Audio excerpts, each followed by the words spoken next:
9 विधानसभा की सीटों पर हुए उपचुनाव में इस बार जो वोट पड़े हैं और उसके बाद जो कल नतीजे आए हैं तो उसको लेकर अब ये आम चर्चा है। मैं खुद नहीं कह रही हूँ, ये लोगों में आम चर्चा है कि पहले देश में बैलेट पेपर के जरिए चुनाव जीतने के लिए सत्ता का दुरुपयोग करके फर्जी वोट डाले जाते थे और अब तो ईवीएम के जरिए भी ये कार्य किया जा रहा है, जो लोकतंत्र के लिए बड़े दुख व चिंता की बात है। इतना ही नहीं बल्कि देश में लोकसभा व राज्यों में विधानसभा आम चुनाव के साथ साथ खासकर उपचुनावों में तो अब ये कार्य काफ़ी खुलकर किया जा रहा है और ये सब हमें हाल ही में हुए यूपी के उपचुनाव में काफ़ी कुछ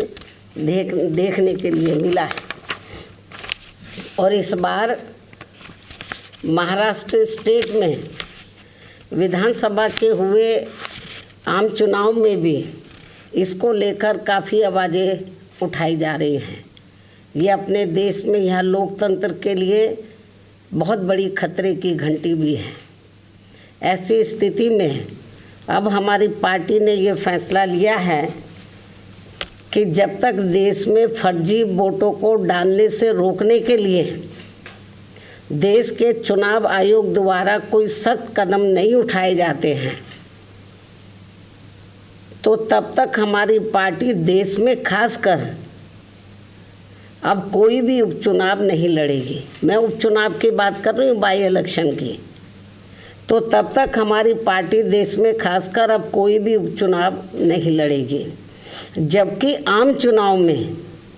जब जनरल इलेक्शन होते हैं, जबकि आम चुनाव में इस मामले में थोड़ा बचाव जरूर हो जाता है, क्योंकि इनका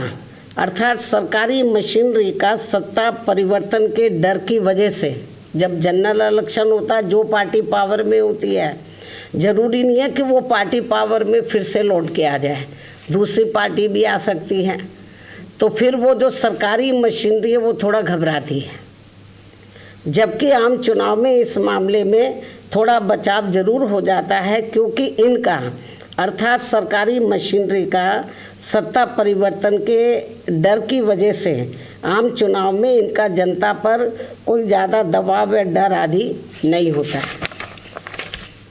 जिसे खास ध्यान में रखकर हमारी पार्टी देश में लोकसभा व राज्यों में विधानसभा के आम चुनाव तथा स्थानीय निकायों के भी चुनाव पूरी तैयारी व दमदारी के साथ लड़ेगी। इसके साथ ही यहाँ मैं ये भी कहना चाहती हूँ कि यूपी में सन 2007 में बीएसपी की अकेले ही पूर्ण बहुमत की सरकार बनने के बाद से कांग्रेस, बीजेपी व इनके समर्थक सभी जातिवादी पार्टियाँ ये सोचकर काफ़ी घबराने लगी थी कि यदि बीएसपी केंद्र की सत्ता में आ गई तो फिर बाबा साहब डॉक्टर भीमराव अंबेडकर का व इनके अनुयायी रहे मान्यवर श्री कांशीराम जी का भी हर मामले में अधूरा रहा सपना जरूर साकार हो जाएगा, जिसे रोकने के लिए फिर इन्होंने अंदर अंदर आपस में मिलकर ये जो जातिवादी पार्टियां हैं, कांग्रेस, बीजेपी कंपनी के जो लोग हैं, फिर इन्होंने अंदर अंदर आपस में मिलकर व पर्दे के पीछे से खासकर दलित समाज में से बिकाऊ व स्वार्थी किस्म के लोगों के जरिए अब इन्होंने अनेकों पार्टियां बनवा दी सन 2007 के बाद से, जिनको चलाने व चुनाव लड़ाने आदि पर पूरा धन इन्हीं पार्टियों का लगता है। तभी ये पार्टियां कई कई दर्जन गाड़ियों को साथ में लेकर चलती हैं और अब तो ये हेलीकॉप्टर व प्लेन से चुनावी दौरा भी करते हैं। ऐसी लोगों में ये आम चर्चा है। जबकि हमारी पार्टी बीएसपी इसके लिए पार्टी के लोगों से बीएसपी सदस्यता आदि के जरिए अपना खर्चा खुद उठाती है। यहाँ ये भी गंभीरता से सोचने की बात है। और इतना ही नहीं, बल्कि फिर ये विरोधी पार्टियाँ अपने राजनीतिक लाभ के लिए उनके हिसाब से उनसे उम्मीदवार खड़े करवा के अब बीएसपी को कमज़ोर करने में लगी है। इसके साथ ही अब तो इन बिकाऊ व स्वार्थियों को मजबूती देने के लिए अब ये विरोधी पार्टियां अपना खुद का भी वोट ट्रांसफ़र करवा के इनके हर राज्य में 1-2 MP व MLA भी जितवा कर भेज रही है। इसलिए ऐसे सभी बिकाऊ व स्वार्थियों की पार्टियों को अब अपने भोले भाले दलितों, आदिवासियों, अन्य पिछड़े वर्गों व अक़लियतों को भी अपना एक भी वोट देकर खराब नहीं करना है। ये सब हमें अभी हाल ही में हरियाणा, महाराष्ट्र, झारखंड के हुए विधानसभा आम चुनाव के साथ साथ यहाँ उत्तर प्रदेश में भी 9 विधानसभा की सीटों पर हुए उपचुनाव में काफ़ी कुछ देखने के लिए मिला है। ऐसे में अब इन सभी वर्गों के लोगों को इन्हें जाति, बरादरी, रिश्ते नातों, यार दोस्तों आदि के भी चक्कर में न पड़कर अपना वोट ऐसी किसी भी पार्टी को नहीं देना है, बल्कि अपनी एकमात्र हितैषी पार्टी बीएसपी को ही अपना वोट देना है, जिसकी नीतियों व कार्यशैली को इन्होंने यूपी में, यानी कि जो वीकर सेक्शन के लोग हैं, इन्होंने यूपी में बीएसपी के, वैसे तो सर समाज के लोगों ने आजमाया है, इन्होंने यूपी में बीएसपी के नेतृत्व में 4 बार बनी सरकार में भी काफ़ी कुछ आजमाया है। इसके साथ साथ इन सभी वर्गों के लोग अब पुनः सत्ता में आने के लिए विरोधी पार्टियों की इन सभी साजिशों से हमेशा सावधान रहना है और आपस में भाईचारा पैदा करके अपनी पार्टी बीएसपी को हर मामले में ज़रूर मजबूत बनाना है तथा इनकी इन सभी साजिशों से ये लोग हमेशा सावधान भी रहें। वर्तमान में समय की यही मांग है और सर्वजन हिताय व सर्वजन सुखाय के लिए इसकी ये खास ज़रूरत भी है। और अब मैं विरोधियों की इन सभी साजिशों के बीच अपनी पार्टी के लोगों ने अपने उम्मीदवारों को यहाँ उत्तर प्रदेश में, महाराष्ट्र में,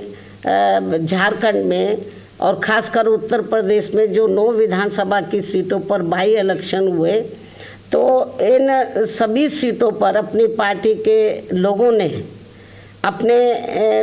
पार्टी के उम्मीदवारों को जिताने के लिए जो पूरे जी जान से कोशिश की है, तो उनका मैं पूरे तय दिल से आभार प्रकट करते हुए अब मैं अपनी बात यहीं समाप्त करूं। लेकिन इससे पहले मैं यूपी सरकार को ये भी कहना चाहूँगी,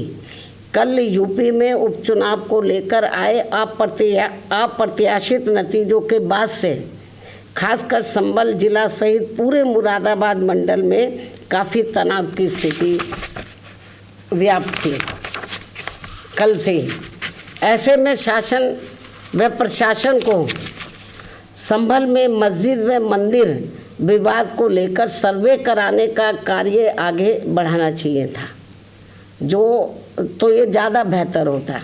लेकिन ऐसा ना करके जो आज वहाँ सर्वे के दौरान जो कुछ भी बवाल हुआ है, हिंसा हुई है, तो उसके लिए यूपी का शासन व प्रशासन पूरी तरह से जिम्मेवार है। ये अति निंदनीय है। ये जो भी कुछ उधर हो रहा है ये अति निंदनीय है, जबकि ये काम दोनों पक्षों को साथ में लेकर शांतिमय ढंग से किया जाना चाहिए था, जो नहीं किया जा रहा है। ऐसे में अब मैं खासकर संभल के सभी लोगों से वहाँ शांति व्यवस्था बनाने की भी पुरजोर अपील करते हुए अपनी बात यही समाप्त करती हूँ। धन्यवाद। जय भीम व जय भारत। तो बीएसपी अध्यक्ष मायावती को सुन रहे थे आप, जहां उन्होंने कल के हुए उपचुनाव के जो नतीजे सामने आए हैं उसे लेकर अपनी बात रखी और उन्होंने यही कहा कि इस चुनाव को लेकर लोगों के बीच में चर्चा हो रही थी। सर्व समाज हिताय सर्व समाज सुखाय का भी बात उन्होंने यहाँ पर जिक्र किया और कहा कि लोगों के बीच में चर्चा जरूर हो रही थी, लेकिन दूसरी तरफ विरोधी पार्टियों पर भी उन्होंने निशाना साधा और कहा कि सरकारी मशीनरी का यहाँ पर दुरुपयोग किया गया है और साथ ही साजिश के तहत कहीं कहीं से चीजें यहाँ निकलकर सामने आई है। संभल की भी बातों का यहाँ पर उन्होंने जिक्र करते हुए शांति व्यवस्था कायम रखने की